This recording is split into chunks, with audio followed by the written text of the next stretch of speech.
Good morning. Morning. How are you all? Good. So first off, I'd like to preface this with, kind of what the first presenter also talked about is nothing at Bakersfield College is perfect for sure, right? We've all had our bumps in the roads, and certainly there was a lot of mistakes that we learned from, and I think it's still a learning process as well. And also, I'll say this. Each individual campus, I think, has to navigate their particular institutional culture. So one thing that worked for one campus won't necessarily work for another campus. But I'll give you the foundation of what we're doing and then kind of the structure of what we're doing at BC as well. And we'll go from there. So the term completion coaching community really hits home for me because I was an athlete all throughout middle school, high school, and even college. And for those of you who have played athletics and have had a coach, or maybe you have children or family members who play a sport and have a coach, you know that a coach is much more than an instructor for that particular sport, right? A coach goes beyond whether it's basketball, football, whatever the case may be. They go far beyond just that. And they coach you in much more than sports. They coach you in life. So I think the term really hits home as to what the completion coaching communities are really meant to do. It's meant to go above and beyond what a particular job title might imply, right? Next slide. So the first thing I'll do is I'll give you the foundation of the completion coaching communities. And the first foundation is equity, right? And I know typically when we hear equity, I think the first thing that pops into our mind is usually race and gender, right? Usually those inputs and what results in those outputs. But I think not often enough do we think about the environments, right? What are the environments that the students are in? So in terms of these completion coaching communities, I think one of the most important things that we do is we look at the environment, we analyze it, and we try to create it and create the best environment for our particular cohort of students. The next thing I'll talk about is high expectations, right? A lot of times what we expect of students can affect how they expect of themselves and what they expect of themselves. So having high expectations of our students is a very important aspect of what we do, but not just high expectations of our students, also high expectations of our employees as well, right? Because this completion coaching community concept was something that was very much so a concept derived from the ground up. It derived from classified employees, right, and the work that they did, and the administrators taking notice and bringing it to scale. And lastly, and I think probably the most important aspect, is the relationships, right? Building that relationship with students is the primary focus of a completion coaching community. And having a structure where we have the opportunity to build a relationship with students. Because as all the research states, when you have a relationship with students, that can weigh heavy on that student's success.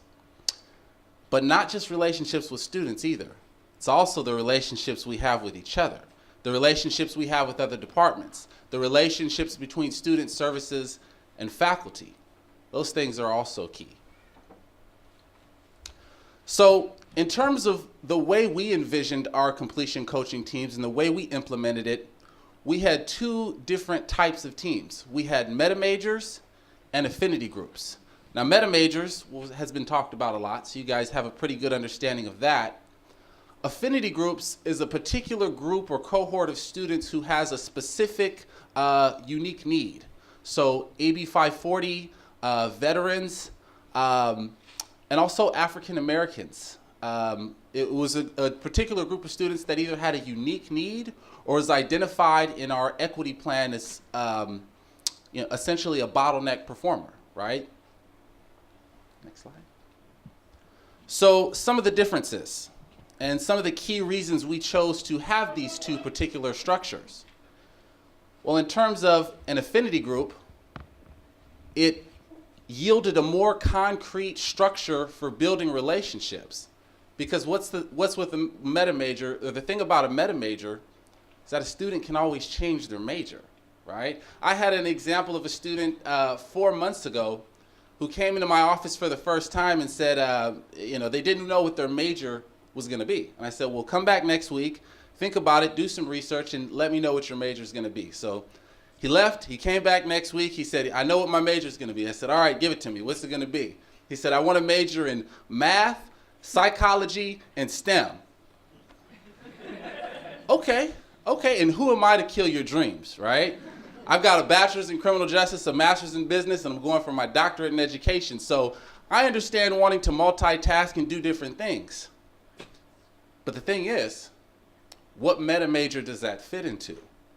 And also the thing is, about 70% of our students change their major, and it's not necessarily going to fit into a particular cluster, right? So if the point of these completion teams is to build relationships, we want to make sure that we have a concrete foundation that's going to stay with them during the duration of their college career.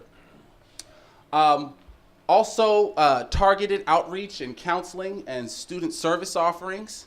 Again, addressing those unique needs can be utilized to expand current equity programs, right? Forming these completion teams is not always the easiest thing to do because you got to navigate many different systems in our complex colleges. But a lot of times with some equity programs that we have in place, you've already got components of the completion team already in place.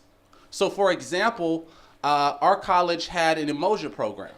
So setting up that African American completion team wasn't that too far off because we already had components in place with the Emoja program in itself, right?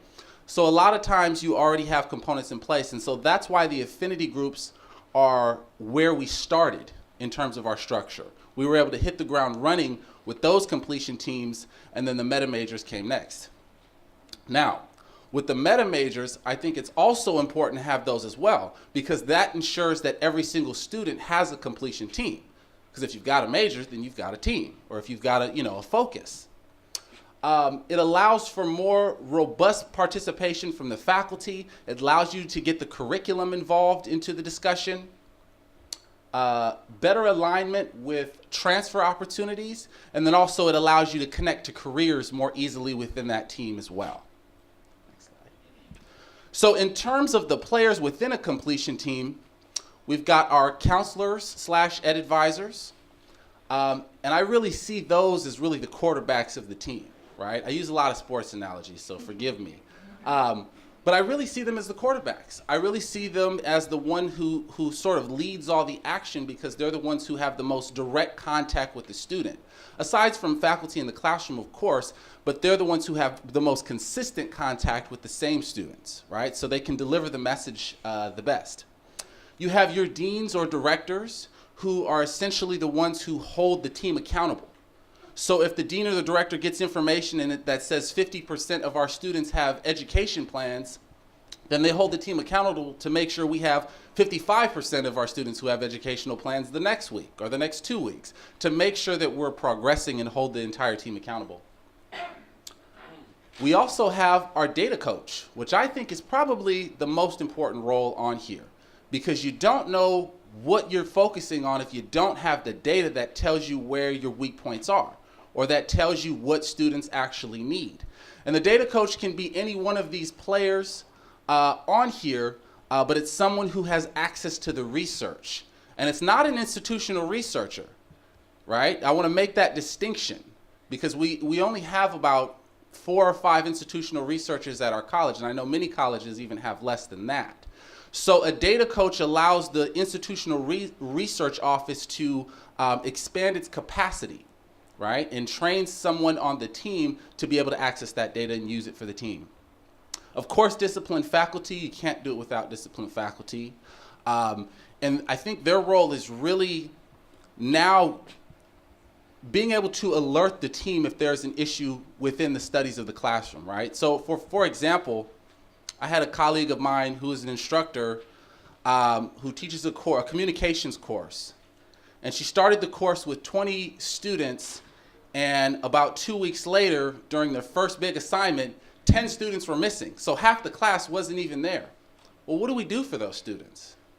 I can tell you, I teach as well. I've been teaching for the last 3 years, and as a faculty member, you don't really have much of a choice in terms of reaching out to those students. I mean, I'll help the students if they come to class, but if they're not in class, well, what do you do?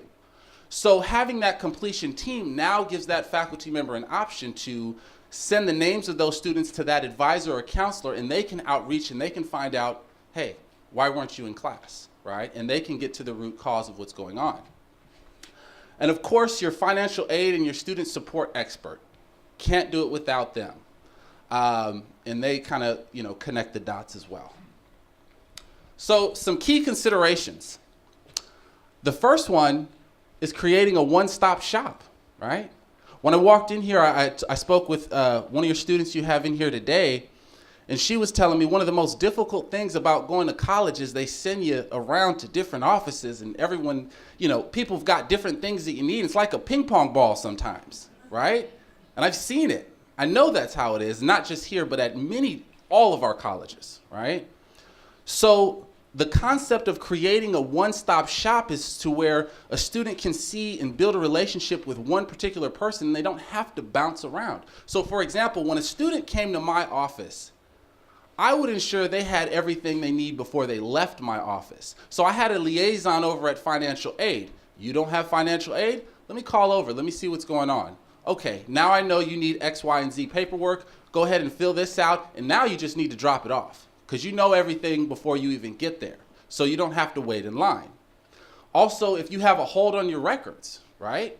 You don't have to wait in line. I can call over, I can find out what the hold's about. We can get it lifted over the phone right here in my office, right? The other thing is having a specialization, right? And I think this one is also important. One of the ones that pops into my mind in terms of a specialization is the advisor that we had working with AB 540 students, right? What he was able to notice was that a lot of the AB 540 students were paying out-of-state tuition based on how they filled out the application, but they weren't supposed to, right? First off, I don't think anybody at our college even knew how to find who the AB 540 students were, let alone diagnose that particular issue that was going on. But he had a specialization in it. So he was able to not only find who the AB 540 students are by looking at the data, but also diagnose an issue in which these students were paying almost $15,000 in tuition at a community college, right? And he was able to streamline the process of those students paying out-of-state tuition to paying the correct tuition that they're supposed to pay, right? So having a specialization in something, I think, is important. And when you focus on just general counseling or anything general, it's very difficult to be good at one particular thing. So for example, if you're advising students on many different majors, it's hard to know all of the opportunities within a specific major because you're focusing on so many. But if you have a specialization, you can really get good and defined at that particular focus. And then lastly, accountability, right? This structure, I think, does a good job of creating accountability, right? Because so often, if our students are unsuccessful or they're dropping out and the numbers are abysmal, well, who's to blame, right? All of us, I guess? Who knows? We all see random students most of the time in student services. Well, with this completion team model, since we all have a cohort, well, these are our students, right? If the students are on my team, these are my students. If my students are failing, that's my fault, right? Also, if they're succeeding, I get to brag, right? So that's the good side of it. And then also the flip side of that is now the students feel accountable to you as well, right? I had a teacher in high school, and I was a terrible high school student, didn't like homework at all. But I had one teacher who every time I would come and I didn't have my homework, and I hated it because he always called me out. He would say, well, where is your homework? Why didn't we do it? And I knew it was about a 5-minute conversation. Well, I'll tell you what I did. I started doing the homework for that class because I wanted to avoid that conversation. So this model really creates accountability Because now when I see a student, and so often with the drop-in method that most colleges have now, you see a student, you advise them, and you never see them again. Or you might, who knows? Who knows, right? But with this model, you see a student, and then you're able to see them in the middle of the semester, at the end of the semester, and you're able to hold them accountable. So if I'm sitting with a student and I see 5 W's 2 semesters in a row, oh, that's going to be a conversation, right? Because I've invested time in you, and I want some return on my investment, right? So really, it gives that accountability to the whole team. So this is a question I get a lot, so I put it up there, is, well, if you've got meta majors and you've got affinity groups, and you could have a student in 3 affinity groups and a meta major, that's 4 teams for 1 student, right? Aren't we duplicating services? The answer I usually give is yes, but I know administrators hate that answer because then it's a waste of resources in their mind. So I'll phrase it differently. This structure is meant to create nets for our students, right? And with the data that I saw earlier today, I think we need some more nets, right? Because there's a lot of students falling through the holes in our net. So if you have one net that doesn't catch the student, you've got another team or another net that has an opportunity to catch that student as well. So you might have 4 nets. And even though we're doing a lot of the same things, we're just more nets for the students, and hopefully one of those nets catches our student, right? Next slide. And so one of the most important concepts I think of this whole thing is the data, right? I think it's if you don't take anything away, please get a hold of your data and get comfortable with it and start learning it like the back of your hand. Next slide. So some of the data pieces that we were able to implement was communications management. So getting a hold of the emails, the phone numbers, the contact information, and reaching out to students. Too often, I think we just rely on emails. A lot of students don't check emails. Maybe it's just Bakersfield College, but I can tell you a lot of my students don't check emails. I have to text, right? Had to do it. Otherwise, I wouldn't get results, right? So we really have to think about the communications management that we're offering. Data analytics is another good one. Program pathways mappers we talked about a little bit. Student services utilization, so I was able to see how often they went to tutoring, when they went to tutoring, the writing center. So if I see you're doing bad in the class and I ask you to go to the writing center because it makes sense, I can see whether you went or not. And if you didn't go, that's a conversation. And if you did go, then I can give you kudos for that. Early alerts from faculty, just letting us know if there's an issue in the classroom. Focus groups, we can't forget about the qualitative piece because that lets us know what questions to ask and where to focus. Student success data and student data reports on demand. I'll just stop at the last one real quick because I think it's important. Having information on a daily basis, right? So the thing that sort of tripped me out a little bit when I first got to community colleges is this whole 6-year completion data, right? Where we're looking at student success rates over the course of 6 years, right?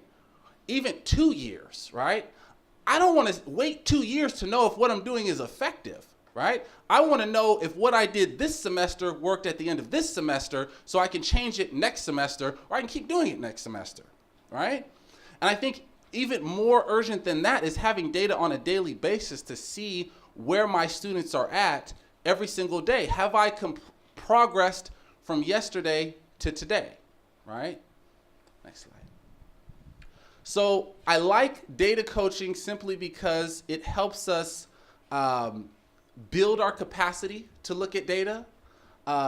It helps empower the front lines. So myself as an educational advisor, the difference between me and someone in institutional research, I know where to look, right? I know where my students are struggling the most. I know that programs like EOP&S are important to take note of and see how many of my students are in EOP&S because I know EOP&S usually delivers results in terms of making students successful, right? I know our Summer Bridge program is really good, right? So I know if I can get a student in EOP&S in Summer Bridge, well, that student's gonna have a better chance at success, right? But that's something usually only the front lines would know because you work with students on a daily basis.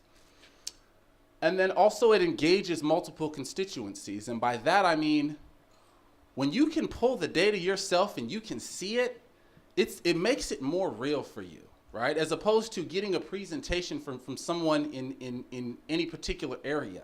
You can own it when it's yours that you pull individually, right? And uncovering institutional blind spots, right? So one thing that I was able to notice with my cohort of students, which was African American students, is I was able to notice that a low percentage of African American students were enrolled in EOP&S, and a low percentage were enrolled in our Summer Bridge program, which, like I said, is a very successful program. So I was able to be intentional about having the contact information of all my students and letting them know about these programs, and we were able to double and triple the amount of students that were in the programs, right? So sometimes you don't have to go as far as creating some program, just get the students you have in the programs that you already have, right? And for me, that was definitely the case. And so this is an example of what I was able to do. So for EOP&S, I was able to have the students who were in EOP&S and the students who are not. And for the students who are not, again, building relationships with other departments, I sent that list to EOP&S and I said, tell me which one of these students qualifies for EOP&S, who isn't in EOP&S. And then once they sent the list back of the students that qualify, it was an easy conversation. It was just a phone call, hey, do you want a $200 book voucher? I thought so. Meet me in my office tomorrow, right? And so that number went up very quickly. Next slide.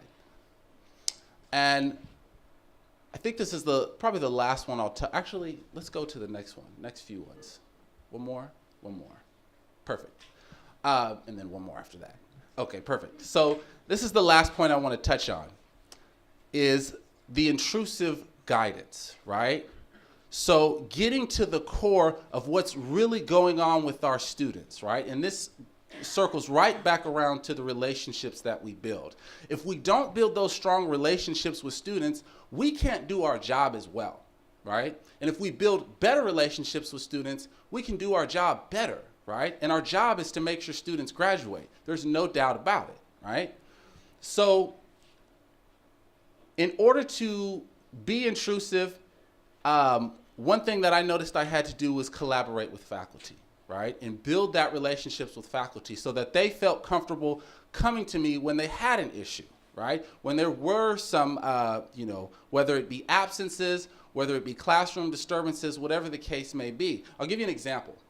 I had a student, it's probably about 6 months ago, and he would just go to class and he'd be disruptive. He'd walk around, he was talking on the phone, socializing, and the instructor kicked him out, right? And had him go to, and when you get kicked out of class, it's a very arduous process. You have to go to student life, you have to talk to public safety, then you have to talk back to the instructor again. And so he came to me and he wasn't sure what to do. So I was able to contact student life, contact public safety, contact the instructor, set up a meeting, and in talking with that student, having that relationship, I could be very frank, right? And that frank conversation was basically, when you're in class, you need to just shut up and sit still, right? So the teacher won't kick you out, and then we'll do fine the rest of the semester. Long story short, he was able to get back into class and finish the class with a B, right? But these are conversations. This is the learning that takes place for students in interacting with student services and faculty. But learning isn't as effective for those students if we don't have that relationship, right? Next slide. And I'll leave you with this concept. Being proactive versus reactive, right? A lot of our systems are set up in a very reactive way. If a student has an issue, go to counseling. Something happened with financial aid, go to financial aid. Well, the thing is, if we have the data, we don't have to sit around and wait for them to come in. I already know the problems. When I met with students and had an appointment, I already knew what they qualified for. I already knew what they didn't have. I already knew the steps in matriculation that I had to do with those students, because I was the one who called them, and that was why I called them and reached out to them, because I already had the data and I knew what was going on. So I think shifting our focus from being reactive to now being proactive, from drop-ins to now just having appointments, right? And that's a key concept I hope you guys can definitely take away. And lastly, the students who need our services the most come and see us the least, right? One thing I was able to do in working with African American students when I first started, I noticed that in terms of racial demographics, African American students were the least likely to have an education plan, right? Out of all the students that we had in terms of demographics. By the end of the first semester, they were the most likely to have an educational plan, right? And what that told me is that the students that I was bringing in were students that wouldn't have came in otherwise, right? They weren't the African American students who were already coming in, because then the percentages would have stayed the same. But having the percentages be the worst to the best, that lets me know I'm pulling in students that would have never came and seen me had I not been proactive and reached out to them. I think that's where I'll stop. Thank you. Questions? Yes? So how big is, thank you so much for this presentation. Yeah. And I really appreciate the identity-based groups, you know, and the meta-major-based groups, but how big is a cohort, a coaching team? How many students in a coaching team? Well, for African American students, when I first started, we had about 750 African American students. And then it grew every year. The next year, I think it was around 850. And then by the time this year, it was 1,000.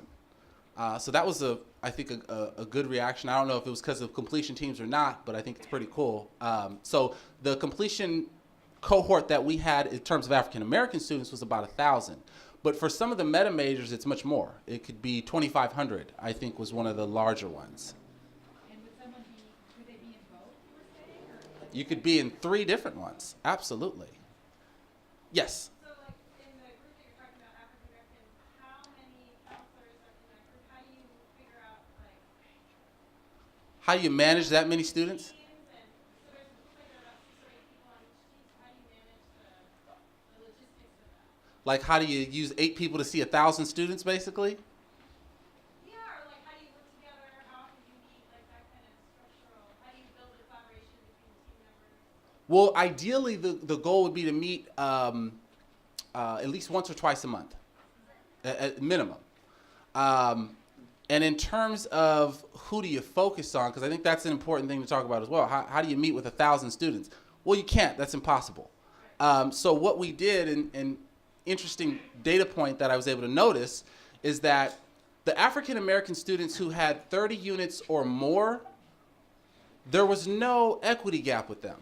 They were as successful and sometimes more successful than as all the other students. But it was those African American students who had less than 30 units who were really the bottleneck performers, right? And so knowing that, that takes you from 1,000 students down to about 250 students, because those are the ones that you know are the most at risk. So my goal every day coming to work was to focus on reaching out to those 250 students because I know they're new. So I know they don't know the ropes yet. And so that's who I focused on. I could still see all the other students, of course, but those are the ones I'm being proactive about because I know they need the most help. Hope that answers the question. Any other question? Yeah. Could we go back to the graphic of the completion team, the one with the giant circle? Yeah. So I'm a teacher here. Do I fall under the category disciplined faculty? And what is the discipline part makes me a little uncomfortable. I was wondering what that was about. Not a counselor. That's what I mean. Because a counselor is more of a counselor instead of a specific, like, yeah, content expertise. Discipline like subject matter. All right. Not like discipline or anything. The disciplined students. But yeah. Oh, I feel a lot better about that. Change and slide. I know. On the slide, there's this word, intrusive. Okay, I think, and I don't say that language needs to change. Right. I certainly believe you say what you mean, and you mean what you say. When I see that word, there's a part of me that's used to a certain amount of social conditioning, and I go back into psychological terms and say, oh, that word intrusive, is that intervention? Is that intervention? When you say intrusive, how intrusive is intrusive? And you have students who are coming, and other students tracking them down saying, look, you need to be doing this as a student. Or are you saying, hey, we just want to let you know we're Right. advising you just from a student point of view. Maybe you can get help in this direction. Let me go forward. How intrusive is intrusive? Is it true intrusion? Right. Or is it intervention? That is a very good question. I'll say it like this, is that in terms of being intrusive, well, first of all, you can't be intrusive unless you build a relationship first. If you don't have a relationship with the student, throw the intrusive out the window. I don't want you talking crazy to a student because it might not work out well with some students. But if you have that relationship, now that opens the door to be intrusive. If I know you and you know me and now we're cool and now we're buddy, okay, now I can be real with you. Now I can be more intrusive. And when I say intrusive, it could be as simple as acknowledging failure and acknowledging success. And I'll tell you what I mean. I think a lot of times us as educational advisors or counselors will see a student who maybe has failed a class multiple times or gotten a W, and I think sometimes we're almost robotic in, okay, well, here you're going to try again, and here's your classes, and all right, good luck this time, right? But it avoids having that confrontation about, well, what the heck happened this semester? What's up? Like, you know, did you not go to class? Or are you going to go to class this semester? Like, getting to the real root of the problem. Like, what's going on with you, man? Like, let's stop. Let's take a time out. And let's talk about what happened so we make sure that doesn't happen again. And I think even as instructors as well, and I'm guilty of it, where if a student didn't show up or is showing up once a week, I'm guilty of sometimes falling into a mode of just not saying anything. Just being like, well, you're going to get a bad grade, but, you know, whatever. Or if a student, another example, and sorry, I'm getting kind of talkative here, but a student in one of the first classes I taught came to class with headphones almost every single day. And I remember I said nothing. I'm not doing that student any justice by just being quiet. I know it's affecting his grade. So being intrusive is you say something. Hey, man, why do you got your headphones in? Let's get into gear. You're going to need to pay attention for this lecture. So that's what I mean by being intrusive. Intervention have the same meaning. Yes. Absolutely. Absolutely. Definitely. Thank you. Yes. Any other questions?